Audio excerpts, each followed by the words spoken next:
The explosion took place 2 minutes after Elishva, the old woman known as Daniel, or Daniel's mother, boarded the bus. Everyone on the bus turned around to see what had happened. They watched in shock as a ball of smoke rose, dark and black, beyond the crowds, from the car park near Tehran Square in the center of Baghdad. Young people raced to the scene of the explosion, and cars collided into each other or into the median. The drivers were frightened and confused. They were assaulted by the sound of car horns and of people screaming and shouting. Elishva's neighbors in Lane 7 said later that she had left the Batawin district to pray in the Church of St. Odisho, near the University of Technology, as she did every Sunday, and that's why the explosion happened. Many of the locals believed that with her spiritual powers, Elishva prevented bad things from happening when she was among them. Sitting on the bus, minding her own business, as if she were deaf and not even there, Elishva didn't hear the massive explosion about 200 yards behind her.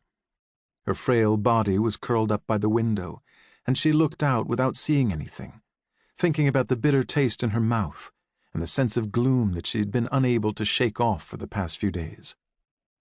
The bitter taste might disappear after she took Holy Communion.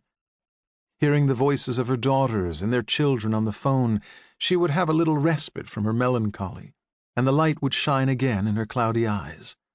Father Josiah would usually wait for his cell phone to ring, and then tell Elishva that Matilda was on the line, or if Matilda didn't call on time, Elishva might wait another hour and then ask the priest to call Matilda. This had been repeated every Sunday for at least 2 years. Before that, Elishva's daughters had called irregularly on the landline at church. But when the Americans invaded Baghdad, their missiles destroyed the telephone exchange, and the phones were cut off for many months. Death stalked the city like the plague, and Elishva's daughters felt the need to check every week that the old woman was okay. At first, after a few difficult months, they spoke on the Turaya satellite phone that a Japanese charity had given to the young Assyrian priest at the church. When the wireless networks were introduced, Father Josiah bought a cell phone, and Elishva spoke to her daughters on that. Members of the congregation would stand in line after Mass to hear the voices of their sons and daughters dispersed around the world. Often people from the surrounding Karaj al-Amana neighborhood, Christians of other denominations and Muslims too, would come to the church to make free calls to their relatives abroad. As cell phones spread, the demand for Father Josiah's phone declined, but Elishva was content to maintain the ritual of her Sunday phone call from church. With her veined and wrinkled hand, Elishva would put the Nokia phone to her ear. Upon hearing her daughter's voices, the darkness would lift, and she would feel at peace. If she had gone straight back to Tehran Square, she would have found that everything was calm, just as she had left it in the morning. The sidewalks would be clean, and the cars that had caught fire would have been towed away. The dead would have been taken to the forensics department, and the injured to the Kindi hospital. There would be some shattered glass here and there, a pole blackened with smoke, and a hole in the asphalt, though she wouldn't have been able to make out how big it was because of her blurred vision. When the Mass was over, she lingered for an extra hour. She sat down in the hall adjacent to the church, and after the women had set out on tables the food they brought with them, she went ahead and ate with everyone, just to have something to do.